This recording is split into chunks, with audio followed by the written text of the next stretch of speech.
Good morning. So we are continuing with solving equations, section 4.3, equation solving strategies. Here we are isolating variables, but you will see that the equations become more complicated. So let's look at some of these problems and identify the easiest way to solve. 2k equals 4k minus 15. So notice that in this example here, we now have the variable k on both sides of the equation. In order to solve, I need to bring both of my k terms together. So my option is to take this 2k, move it to the right, or take the 4k, move it to the left. It's up to you.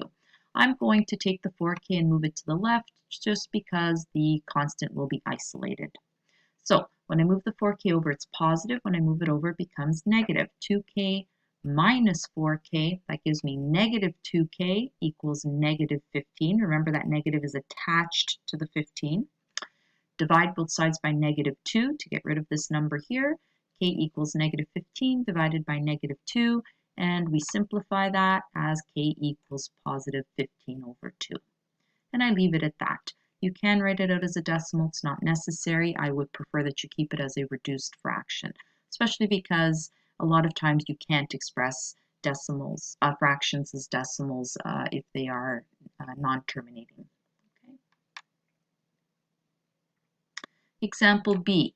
So I've got lots of a's. I want all my a's on one side, all of my constants on the other. So we should be at the point where we can do multiple steps in one. So that's what I'm going to do. I'm going to move all my a's to the left and all my numbers to the right.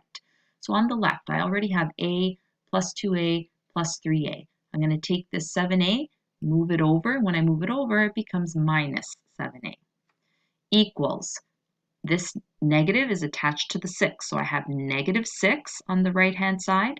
When I take this negative 6 and move it over, it becomes plus 6. So 1a plus 2a plus 3a minus 7a. Remember, we add our coefficients. That gives me negative a equals negative 6 plus 6, 0. Negative a equals 0. I'm going to divide both sides by negative 1 to get rid of that negative. And my final answer is a equals 0. Example C. So I have to distribute on both sides of the equality here. Okay. I always have to get rid of my brackets when I'm isolating, and I have multiple variables on both sides. So I start by distributing the 4 to my first bracket, and that gives me 4x minus 8 equals. Now I'm going to distribute a negative 3. Be careful, that negative is going to change all the signs.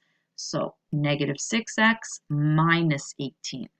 Again, I have x's on both sides of the equality here, so I need to move. Either I move the 4x to the right or the negative 6x to the left. Since this is negative, I'm going to move this to the left as opposed to moving the 4x over. This way it becomes positive. So 4x is already here. Move the negative 6 over, it becomes plus 6x equals. Negative 18 is already here. Okay, that doesn't change. It's still negative. Take this negative 8, move it over to the right-hand side, it becomes positive 8. And now I simplify. 4x plus 6x, that's 10x. Negative 18 plus 8, that's negative 10.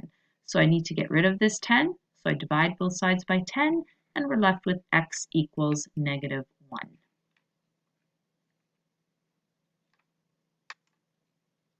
Example 2. Given the rectangle below with a perimeter of 50 centimeters, solve for x. So remember, perimeter means I'm adding all the way around. So I have two options. I can write it out as 2x plus 1 plus 2x plus 1 plus x plus 3 plus x plus 3. Or I can see it as 2 times the length plus 2 times the width. Okay, your perimeter formula, there you go. Those are your options. I can write it out as 2L plus 2W, L plus W plus L plus W, or 2 bracket L plus W. They all mean the exact same thing. So you choose whichever formula you want to start with. I'm going to choose this last one because I think it's the most efficient one.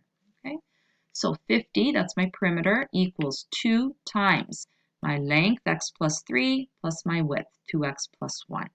Now within that bracket, I'm going to simplify. X plus 2x is 3x, 3 plus 1 is 4. So I've got 50 equals 2 times 3x plus 4. So I could distribute the 2, but instead I'm going to divide both sides by 2 to make my job even easier.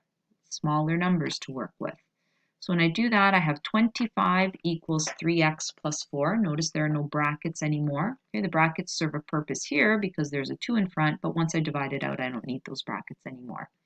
And now I proceed to isolate for x. Take this positive 4, move it to the left. So we end up with 21 equals 3x. Divide both sides by 3, x equals 7. And there's my final answer. Example 3. So example 3, you will definitely be tested on questions like this year and next year. You need to be comfortable with working with fractions. So what's the best way to solve when we have fractions? Well, we don't like working with fractions. So the best way to solve is to try and clear our fractions if we can. Whenever we have an equal sign, we can clear our fractions. And I clear my fractions by identifying my lowest common denominator. So I have a denominator of 2, 3, and 3. So I ask myself, what's the smallest number that all 3 will divide into? That would be 6. So what I do is I multiply every single term by that lowest common denominator. And the purpose here is to get rid of my fractions. So 2 divides into 6, and I'm left with 3. 3 divides into 6, and I'm left with minus 2x. And then 3 divides into 6, and I'm left with 2. So 1/2 minus x over 3 equals 1/3. Everything gets multiplied by 6, and my new equation is 3 minus 2x equals 2. Much nicer to work with. So I proceed to solve. I'm going to, in one step, take this negative 2x, move it to the right, so it becomes positive, and I'm going to take this positive 2, move it to the left, and it's going to become negative. So I'm left with 3 minus 2 equals 2x. 1 equals 2x. Need to get rid of this 2. We divide both sides, and I'm left with 1/2 equals x. And again, I'm going to keep that as a fraction as 1/2. Okay, as opposed to writing it out as a decimal. Simply because if it were 1/3, to write that out as a decimal, I would have to write that out as 0.3 repeated. Okay, which isn't the best format. Okay, we want exact answers, so we keep our answers as reduced fractions. So let's try another one. Here I have k over 4 plus 2 minus 2k over 3 equals 1/6. So lots of fractions there, different denominators, 4, 3, and 6. I'm going to ask myself, what is the smallest number that all 3 of those will divide into? And that would be 12. So I multiply every single term by 12. And just a note here, if I chose 24 or 48, a bigger number, it would still work. It just means there's more reducing for me later on. That's why we try and find the smallest number, the lowest common denominator. So 4 and 12 divide, right? And I'm left with 3k. This is a whole number 2. 12 times 2, that's 24. Okay? 3 and 12, they divide, and I'm left with 4 times 2k. So there's my 8k. And then 6 and 12 will divide, and I'm left with the number 2. I am, remember, multiplying my numerator by 12, and then I'm dividing by the denominator. So if you need to show this intermediate step, please go ahead and do it if it helps you. Okay, I know most of you should be able to jump from here to here. Okay, but if not, the intermediate step is a good tool to help you arrive there. Okay, so 3k plus 24 minus 8k equals 2. I'm going to keep my k's on the left-hand side. I'm going to take this positive 24, move it to the right-hand side. So now we're at negative 5k equals negative 22. We divide both sides by negative 5. Negative divided by a negative is a positive, so I'm left with k equals 22 over 5. And that is reduced. That is in improper form, but reduced. I can change it to mixed form like I know you did in elementary school, and it'll become 4 and 2/5. Usually in high school math, we like to keep our fractions in improper form, okay?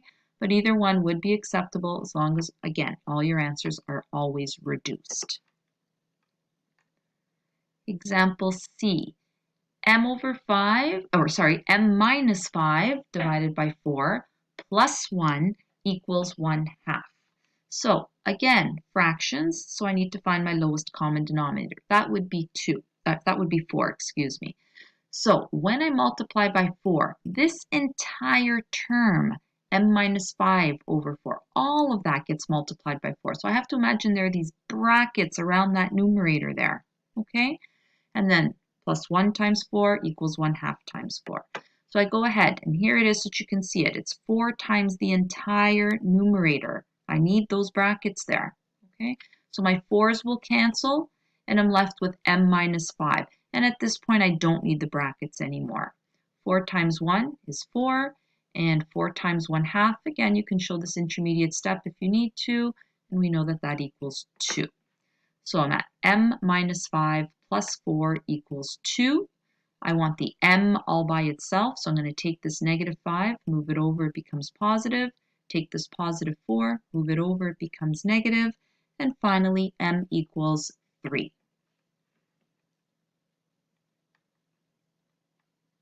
Okay, let's look at one more example here. Jerry is 3 times as old as Sam. 5 years from now, the sum of their ages will be 46. We're going to model this situation with an equation, and then we're going to solve. So I'm going to start by assigning my variables. Okay, so I'm going to say let x be Sam's age. I always want to start with the smaller one. Jerry is older than Sam, so I'm going to start with Sam as being x. And the reason being, then I get to multiply. If I chose the bigger one to be x, then I'd have to divide, which gives me fractions, which makes things more complicated. So we start with Sam's age. So x is Sam's age. And then I'm told that Jerry is 3 times as old as Sam. So I'm going to let Jerry then be 3x. 3 times as old as Sam. So Sam is x, Jerry is 3x. Now, what I know is that in 5 years from now, their ages will total 46. So let's make a chart. Today, I have Sam is x, Jerry is 3x. In 5 years, Sam will be x plus 5, and Jerry will be 3x plus 5. And what I know is that in 5 years, so when I add these two together, then I get 46. So 3x plus 5, that's Jerry, plus x plus 5, that's Sam, equals 46. I proceed to solve. I keep my x's on the left. I move my constants all to the right. And we have 4x equals 36. Divide both sides by 4, and we end up with x equals 9. Let's remember what x represents. X represents Sam's age, and Jerry is 3 times x. So Jerry will be 3 times 9. Jerry is 27. So that means that today, Sam is 9 years old, and Jerry is 27 years old. Okay, so that's it for lesson 4.3. I'd like you to look at homework questions. We're going to be doing all of the homework in this section, but we will be omitting 5D. Thank you guys. Have a good day, and I will hopefully be available to answer all your questions. When you have them, please reach out to me. I'll do my best to get back as soon as possible. Thanks. Bye-bye.